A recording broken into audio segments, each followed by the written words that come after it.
Bapa di surga, Bapa yang baik, Bapa yang kami kenal di dalam nama Tuhan Yesus Kristus, kami bersyukur oleh Roh Kudus kami mendapatkan pengertian dan pengenalan secara pribadi dengan Kristus. Kami percaya di dalam Kristus, kami selalu menyembah Allah Bapa kami yang di surga, dan kami menikmati segala pemberian berkat pertolongan Tuhan dalam kehidupan kami, baik secara langsung yang kami terima maupun melalui keluarga, saudara-saudara kami yang lain, baik di dalam kehidupan kami rutin maupun dalam aktivitas kami sehari-hari. Tuhan berkati sertai pimpin kami untuk lebih mendalami dan mengenal pribadi-Mu ya Roh Kudus, melalui firman, melalui penjelasan hamba-Mu yang terbatas, agar dialog dalam pikiran kami dan pengertian yang Tuhan mau nyatakan melalui hamba-Mu yang terbatas dapat kami terapkan dalam kehidupan kami. Pimpin dan sertai dengan urapan Roh-Mu ya Tuhan. Inilah doa kami kepada-Mu ya Bapa yang kami sampaikan dalam nama Tuhan Yesus. Amin.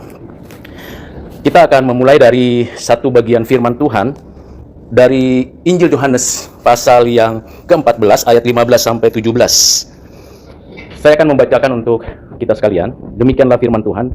Injil Yohanes pasal 14 ayat 15 sampai 17. Jikalau kamu mengasihi aku, kamu akan menuruti segala perintahku.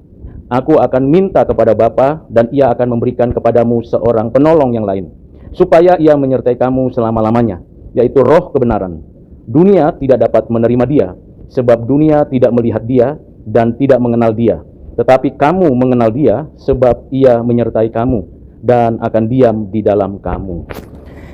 Ibu Bapak yang kekasih dalam Kristus, kalau kita ingin belajar mengenal siapakah Roh Kudus, maka sumber satu-satunya adalah Alkitab, yang dapat memberikan kita penjelasan yang lengkap mengenai siapakah Roh Kudus. Dan yang menarik, Yesus Kristus sendiri yang memberikan pengertian, penjelasan, pemahaman kepada murid-murid tentang siapa Roh Kudus. Nah, mengenal Roh Kudus berarti juga harus kita pahami bahwa sulit sekali kita mendapatkan semacam pengertian yang utuh dalam satu perikop. Mengapa? Memang kita harus melihat firman Tuhan yang disampaikan dan ditulis oleh para penulis Alkitab itu memberikan kepada kita suatu apa? Satu pengertian yang progresif.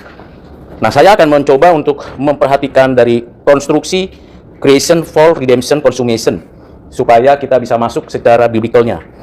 Di dalam Alkitab, mulai dari penciptaan sampai konsumasi, sesungguhnya pengenalan kita akan Roh Kudus itu begitu limpah.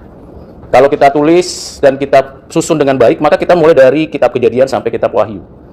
Pada mulanya Allah menciptakan langit dan bumi belum berbentuk dan kosong, gelap gulita menyelimuti samudera raya, Roh Allah melayang-layang di atas permukaan air.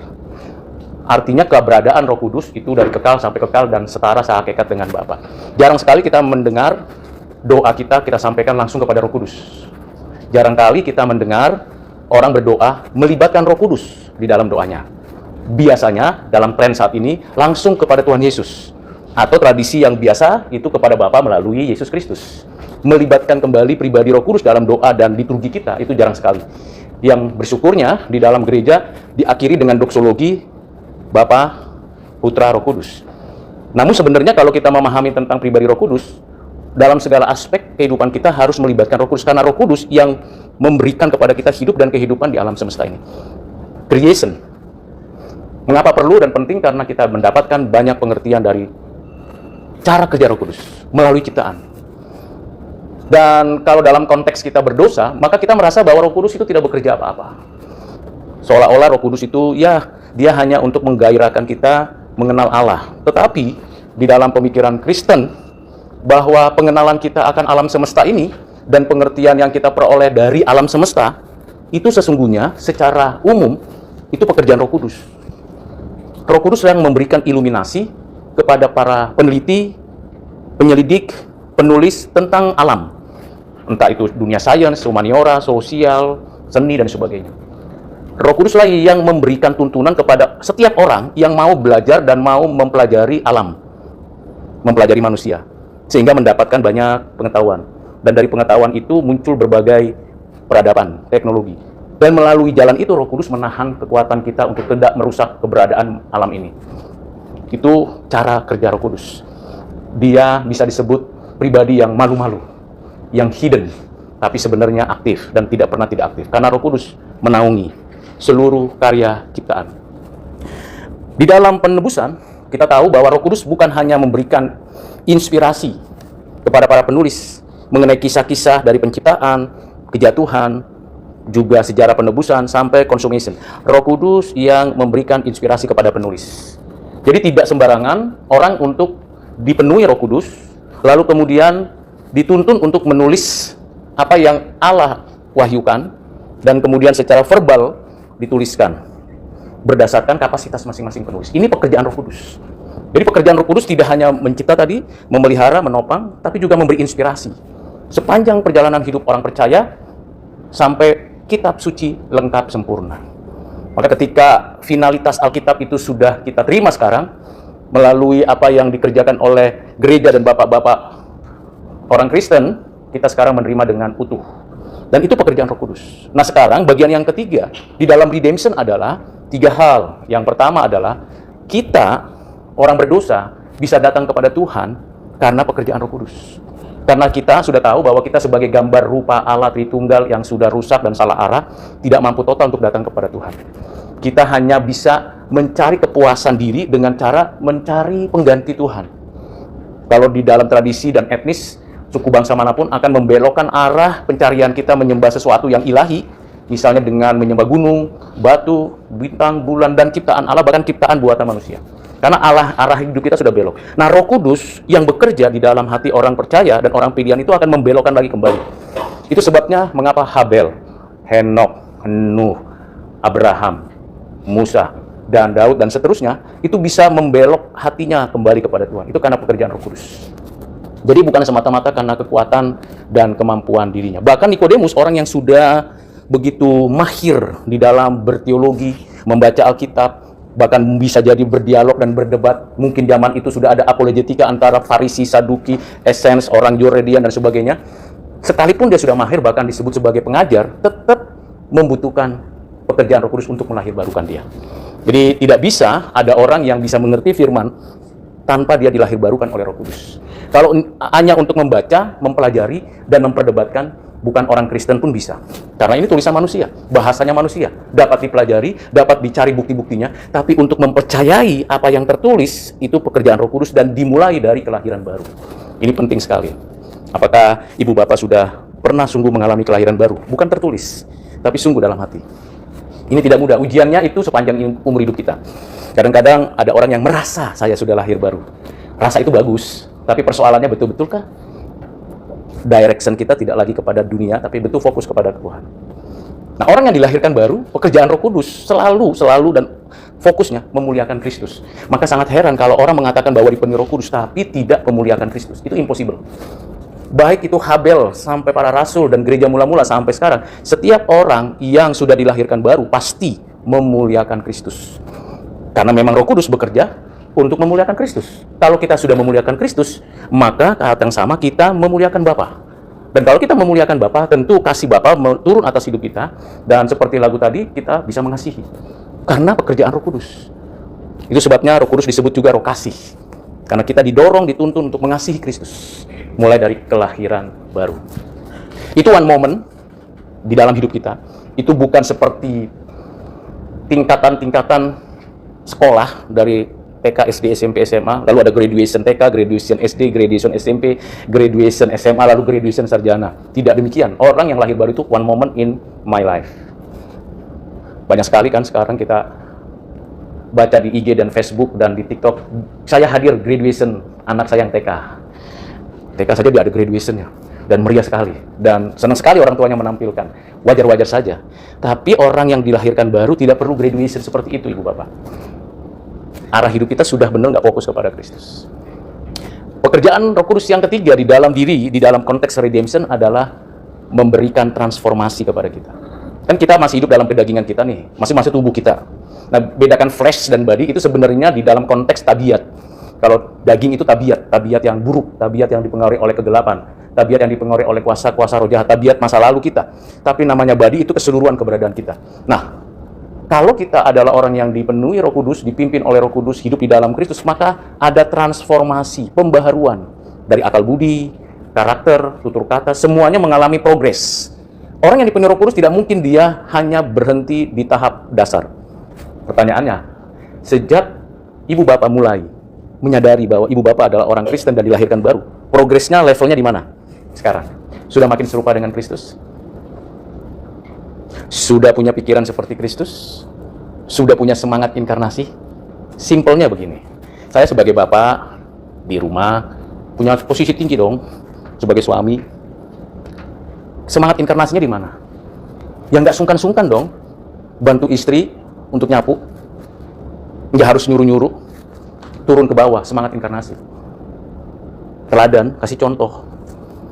Itu tidak mudah, karena keegoisan kita muncul di situ. Aku bapak, aku kepala rumah tangga, top manager di dalam keluargaku. Tetapi kalau kita orang yang sudah ditransformasi, kita nggak sungkan-sungkan untuk nyapu, ngepel, cuci piring, bahkan bisa bantu masak. Mengapa tidak? Mengapa malu? Memberi contoh dan bergandengan tangan dengan anak dan pasangan. Kalau ibu bapak adalah seorang pemimpin, sudah pernah menyapa, menjumpai setiap orang yang dipimpinnya. Gimana kabarnya hari ini? Apa yang bisa saya doakan? Apa yang bisa saya bantu? Apa yang bisa saya bagikan? Sepertinya kamu mengalami kesulitan deh sekarang. Mukamu murung, problem apa? Tidak mudah jadi orang yang ikut Yesus. Yesus datang ke dunia, inkarnasi. Dia kenosis.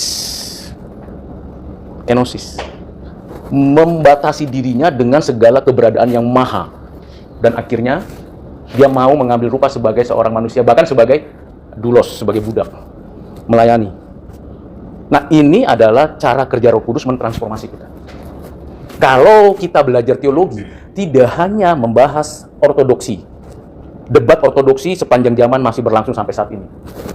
Tetapi ortopatosnya, dari hati kita gimana? Lalu ortopraksisnya, apa yang kita sudah perbuat? Kekristenan di Indonesia tidak sedang baik-baik saja. Memang megah kan, banyak sekali muncul gereja-gereja kan? Tapi itu biasanya migrasi saja kebanyakan. Migrasi. Misalnya, saya dari Sumatera Utara, dari gereja X. Lalu saya pindah ke Jakarta, dapat pekerjaan. Lalu saya tengok kanan, tengok kiri, ada di sebelah saya. Gereja yang dekat, tanpa ongkos. Bangun pagi langsung lebih cepat ke situ, nggak usah tergesa-gesa, dan sebagainya, langsung datang. Walaupun gereja yang saya datangi bukan gereja yang sama dengan saya. Jadi migrasi. Lalu dicatat nama saya sebagai partisipan. Lama-lama ditarik-tarik, jadi anggota. Tetap aja orang Kristen satu-satu yang pindah. Ayo kita lakukan. Kalau kita dipekerjakan Roh Kudus, transformasinya apa? Sederhana ibu bapak. Kanan kiri ibu bapak, bahkan rumah kita itu ada pekerja rumah, asisten rumah tangga. Di sini ada banyak OB. Pernah kita beritakan Injil sama mereka? Saya nggak tahu. Oh, itu bukan ranah saya. Tidak. Orang Kristen yang dipenuhi Roh Kudus, ditransformasi hati dan hidupnya, akan berupaya berjuang untuk pergi memberitakan Injil. Nggak usah jauh-jauh sampai ke Yerusalem, ke Judea, ke Samaria, ke ujung-ujung bumi. Yang dekat-dekat aja. Yang dekat-dekat aja. Saya sekarang kan didorong, diprovokasi dengan step. Langkah ya kan? Puji Tuhan, saya ikut terus. Tapi apa yang menarik dari step itu? Bukan pencapaian saya. Jadi saya punya target, kalau pulang kerja, kalau tidak ada perkuliahan dan sebagainya malamnya, saya jalan aja biasa dikeliling begitu, di kompleks. Sekarang saya sudah kenal banyak satpam, security. Nah, waktu itu belum pernah kenal. Ternyata turun ke bawah dan jumpai mereka, lalu ngobrol sama mereka. Stepnya nggak terlalu penting, ngobrolnya itu penting. Sehat dapat, komunikasi dapat, memberitakan Injilnya dapat. Jadi perlu provokasi terus. Supaya kita tidak hanya sehat jasmani, tapi sehat rohani. Itu upaya transformasi yang dikerjakan Roh Kudus, Ibu Bapak. Jadi ada satu momen, satu kegiatan, satu aktivitas, itu mesti kita dapatkan multi-activity, not multi-tasking saja. Multi-activity.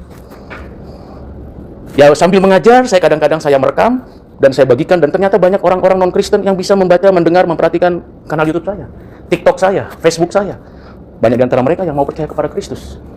Jadi sekali activity, tapi 3 tujuan yang mau dicapai. 4 tujuan. Salah satunya apa? Membangun kehidupan Kristen berdasarkan pimpinan Roh Kudus untuk memuliakan Kristus. Itu sebabnya walaupun saya seorang Kristen Reform, orang-orang Katolik, orang-orang karismatik tidak sungkan-sungkan mengajak saya untuk ke dalam pelayanan. Sebentar nanti jam 10 saya ada pelayanan untuk orang-orang gila. Apa? ODGJ ya. Saya bilang, ini beneran Pak. Jadi saya bawa renungan, iya. Saya perlu apa? Bapak bawa renungan aja. Usah lama-lama ya, nanti saya ditarik-tarik, saya bilang. Harus berani, Ibu Bapak. Itu orang yang dipimpin Roh Kudus harus berani. Walaupun kita gemeter juga, nanti gimana ya? Saya dijambak nggak ya? Saya dikejar-kejar nggak ya? Terus kalau ada problem gimana ya? Harus berani, Ibu Bapak. Dan harus rela. Nggak harus itu berkaitan dengan JJA, tapi dari hati. Mari, Ibu Bapak. Yang berikutnya, Kalau kita membaca di dalam Alkitab, di dalam Injil Yohanes 14, 15, 16, Ibu Bapak akan tahu siapa Roh Kudus. Yang kita baca tadi itu adalah sebagai penolong. Kadang-kadang kan kita mengerti penolong ini, dia bisa dianggap levelnya namanya penolong. Siapa penolongnya di rumah? Ada itu si Mbak, si Mas. Penolong A, O, B, O, G. Padahal tidak loh. Bahkan Yesus, Bapa dan Roh Kudus ketika menciptakan kita menurut gambar Allah Tritunggal itu, kita tidak sempurna kalau tidak ada penolong. Laki-laki loh. Jadi yang laki-laki belum menikah, carilah penolong. Temukanlah penolong dan gak usah jauh-jauh carinya. Terlalu jauh nanti agak repot.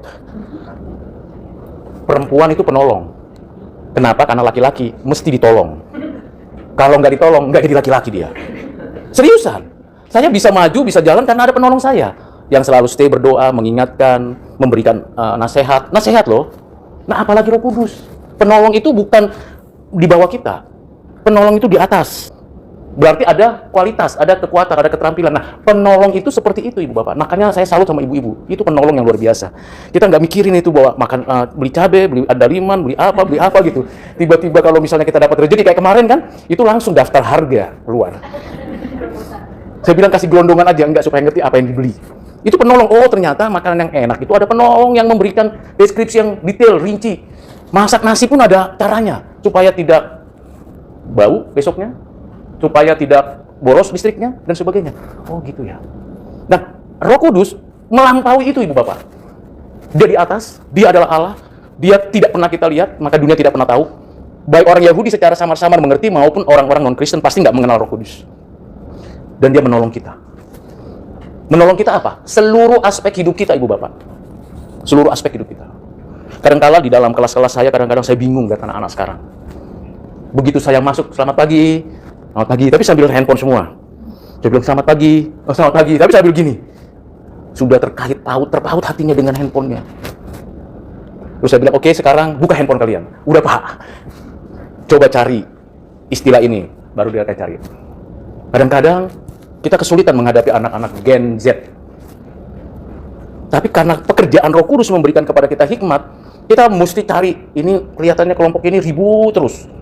Kita satukan. Ayo, coba diskusi tentang ini. Kamu presentasikan. Kita tidak boleh memberhentikan suatu aktivitas tanpa kita mengarahkan. Nah, ini pekerjaan Roh Kudus. Perlu hikmat, menolong kita. Langsung putar otak di situ. Segala teori tentang pendidikan mesti betul-betul di-redeem oleh Roh Kudus untuk semua kebenaran Kristus masuk di dalam dunia mereka. Sekali lagi, ini proses transformasi. Persembahkanlah persembahan yang hidup, yang kudus, yang berkenan kepada. Perlu proses. Kalau baca Alkitab, debat Alkitab, mungkin sekarang banyak sekali terjemahan tafsiran. Tapi mentransformasi itu nggak ada bacaannya, kecuali kita mau. Mau dan dimampukan Roh Kudus. Kemauan kita mau berubah pun itu kemauan dari Tuhan.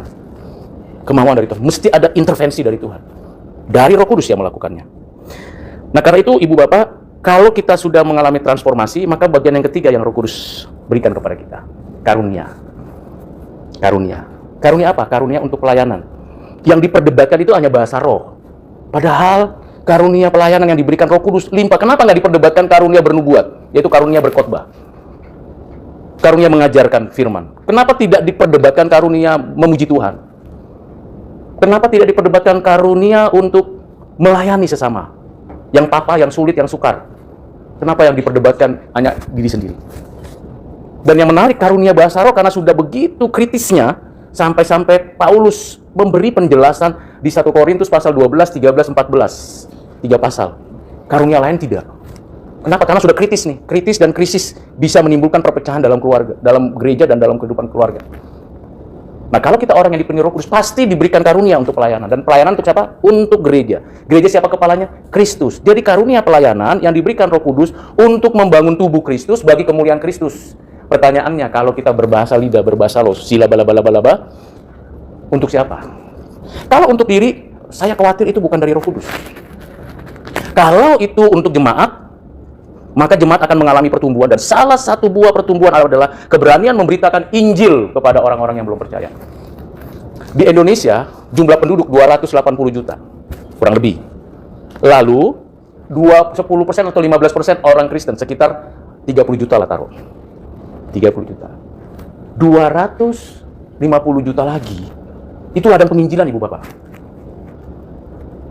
Kalau kita orang yang betul-betul mengalami kehidupan yang sudah menerima karunia pelayanan, pasti ada gerakan di dalam hati untuk pergi ke tempat-tempat di mana ada penginjilan. Bagaimana bisa dipenuhi Roh Kudus dan dipenuhi oleh berita Injil? Baca kitab suci, doa tiap hari agar bertumbuh. Jadi nggak perlu, jadi Pak Grab, tunggu dulu, saya buka Alkitab saya. Dari Injil Matius ditulis demikian. Nggak perlu. Kenapa? Karena sudah inherent in my life, in my heart, in my mind, in my emotion. Jadi sehari-hari itu. Jadi penolong itu yang diutus oleh Bapa, yang diutus oleh Yesus Kristus, itu meneruskan pekerjaan Kristus. Meneruskan pekerjaan Kristus di dalam dan melalui hidup kita. Di dalam dan melalui hidup kita. Kalau kita murid Kristus, maka Roh Kudus menolong kita untuk terus. Dan yang menarik adalah kata, jikalau kamu mengasihi aku, kamu akan menuruti segala perintahku. Aku akan meminta kepada Bapa dan Dia akan memberikan kepadamu seorang penolong yang lain. Ia menyertai kamu untuk apa? Untuk menaati perintah Tuhan. Jadi penolong yang diberikan oleh Bapa, yang diutus oleh Bapa, itu untuk menaati perintah Tuhan. Bukan untuk show force. Atau menunjukkan saya bisa, tidak. Tapi untuk menaati perintah Tuhan. Mana lebih tinggi? Perintah Tuhan, perintah orang tua, perintah atasan di kampus, di gereja, di tempat kantor, perintah di keluarga, dan sebagainya. Mana lebih tinggi? Mana lebih utama? Pasti perintah Tuhan dulu. Kalau perintah Tuhan ditaati, yang lain lebih mudah untuk diikuti. Kalau perintah Tuhan tidak diikuti, yang lain akan muncul. Pertama, ngeluh. Kok gua lagi sih? Yang kedua, bukan hanya ngeluh, kesel.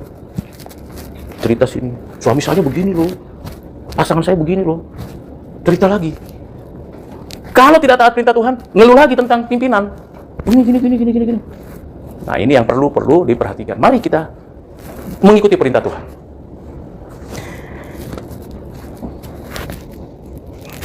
Saya berhenti sampai sini. Kami bersyukur bahwa hanya Alkitab yang memberi penjelasan mengenai Roh Kudus. Kami bersyukur mengenal Roh Kudus melalui firman dan pengajaran hamba-hambamu.